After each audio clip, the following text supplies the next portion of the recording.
2024 లేదా 25లో డిగ్రీ లేదా బీటెక్ చదివారా? సాఫ్ట్‌వేర్ జాబ్ కోసం ఎదురు చూస్తున్నారా? అయితే కోడ్ జ్ఞాన్ 100 డేస్ కోర్సులో చేరండి. జాబ్ సాధించండి. Welcome to Suman TV. నేను మీ సుమన్ టీవీ. ఎమోషనల్ అబాండన్మెంట్ అంటే ఏంటి? భార్యాభర్తల్లో ఈ టాపిక్కి సంబంధించి రెగ్యులర్గా ప్రతి ఒక్కరూ ఫేస్ చేసేటువంటి వాళ్ళే ఉంటారు. నేను చెప్పేదానికంటే కూడా చాలా కేసెస్ చూసినటువంటి పర్సన్ అడ్వకేట్ శశికాంత్ గారు ఈ రోజు మనతో పాటు ఉన్నారు. అది వారి మాటలో తెలుసుకుందాము. నమస్కారం సార్. నమస్తే. ఎమోషనల్ అబాండన్మెంట్ అనేది అసలు అంటే ఏంటి?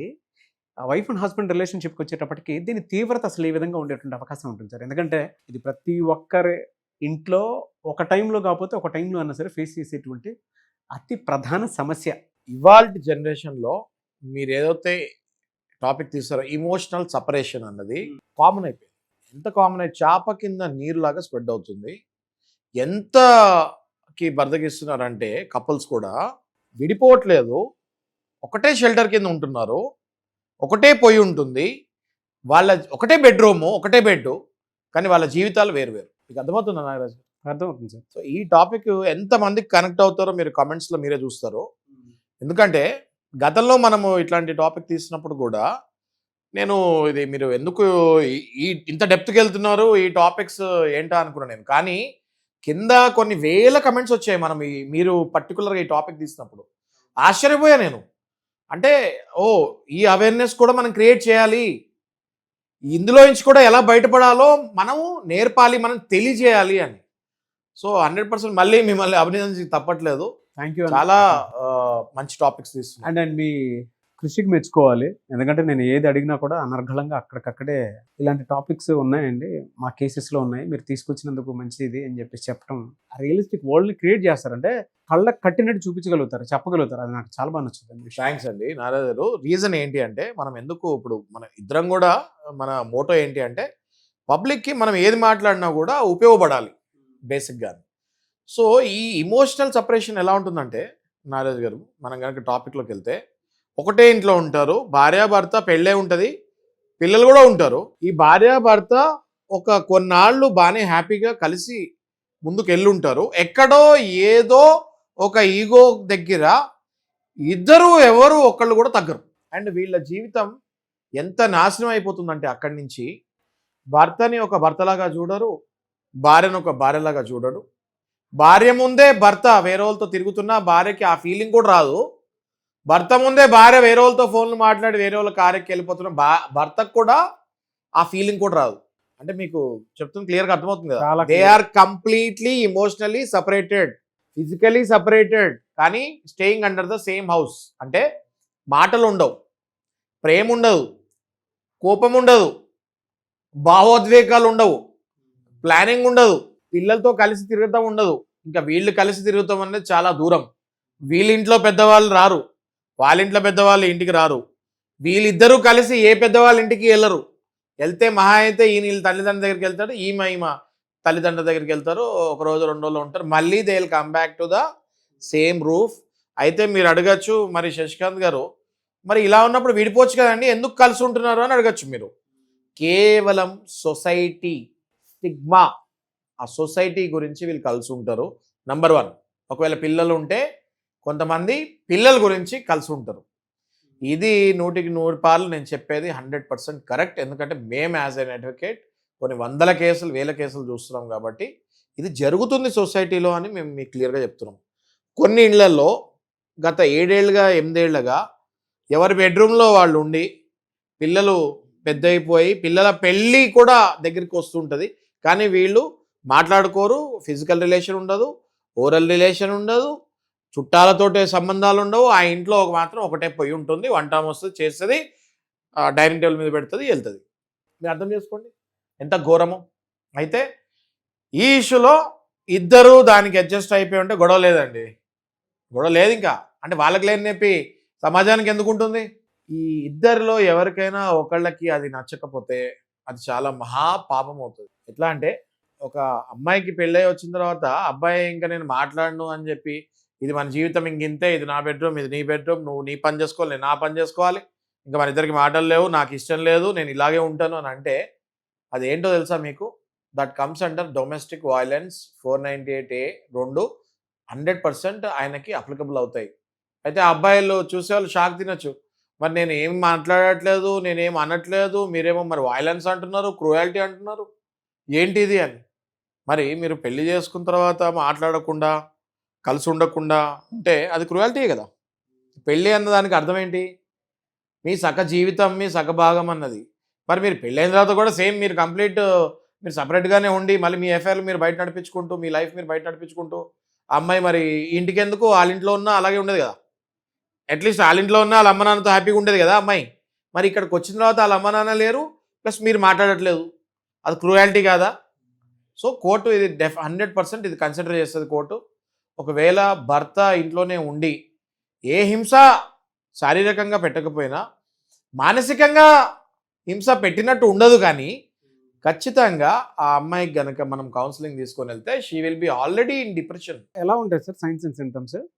అంటే క్రూరత్వం అన్న వర్డ్ ఒకటి వాడారు కదా. అంటే క్రూరత్వం అన్నా, వయలెన్స్ అన్నా మనందరము ప్రజలు నార్మల్గా అర్థం చేసుకున్న వయలెన్స్ అన్నా కానీ అర్థం చేసుకునేది ఏంటంటే చేతికి ఏది దొరికితే అది తీసి కొడితే వయలెన్స్, లేకపోతే అమ్మ బూతులు తిడితే, పచ్చి బూతులు దుర్భాషలు ఆడితే అది వయలెన్స్ అని అనుకుంటే చాలా తప్పది. నాగరాజు గారు చాలా టెక్నికల్గా వయలెన్స్ చూపిస్తున్నారు చాలామంది లైఫ్ పార్ట్నర్స్.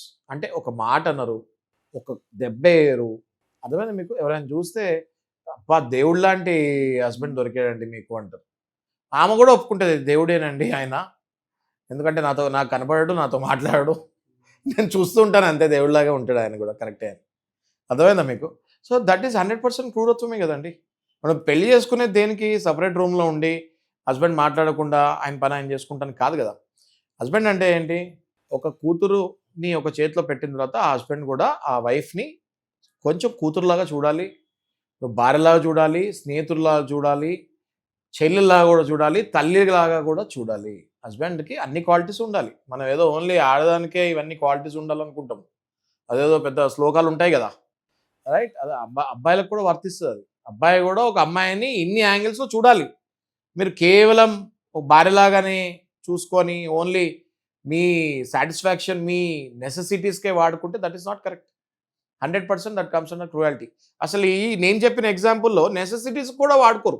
అంటే అసలు నేను అసలు ఆ అమ్మాయిని టచ్ చేయలేదు, నా లైఫ్ నాది, నాకు ఇష్టం లేదు, మాకెందుకో మ్యాచ్ అవ్వలేదు, కంపాటబిలిటీ లేదు, మాకు కొత్త వర్డ్ వచ్చింది ఇప్పుడు. డైవర్స్కి ఎవరైనా అప్లై చేస్తానికి వచ్చినప్పుడు కొత్తగా మా దగ్గరికి ఏం చెప్తున్నారంటే మాకు కంపాటబిలిటీ లేదు సార్ అంటున్నారు. Compatibility, what is the meaning of compatibility?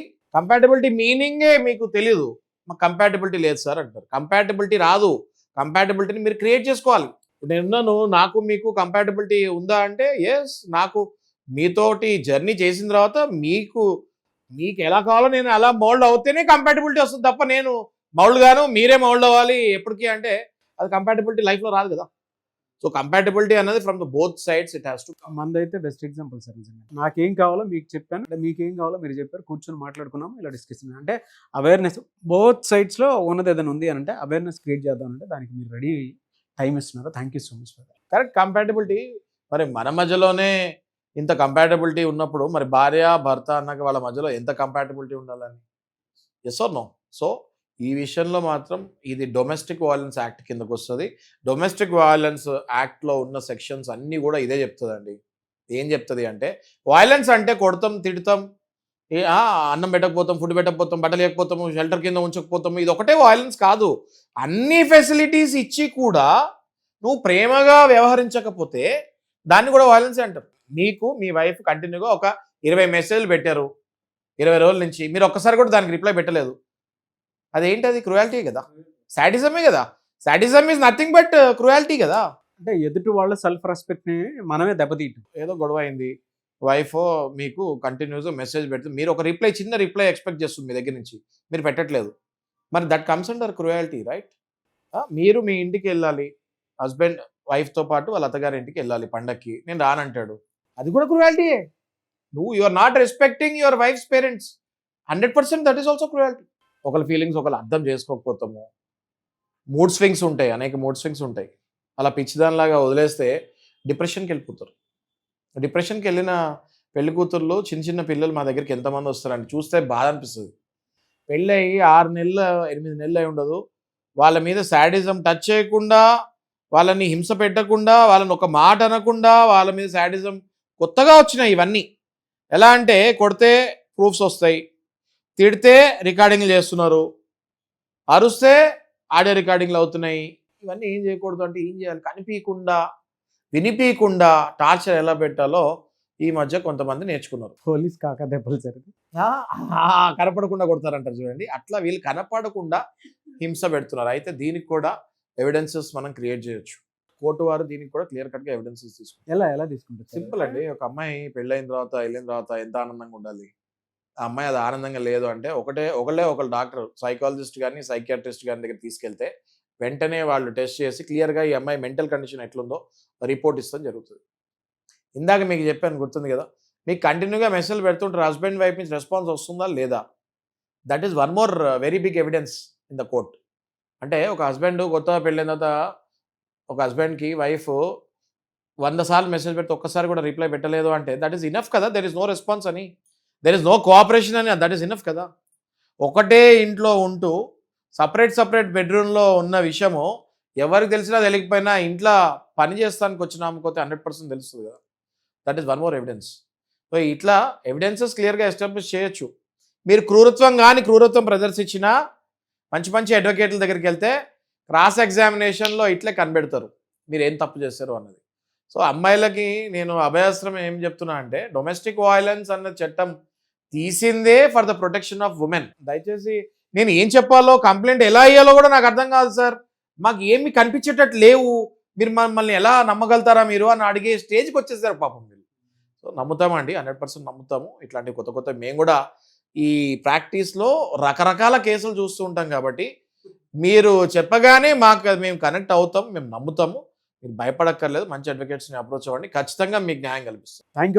Thank you so much Shashikant గారు. Thank you.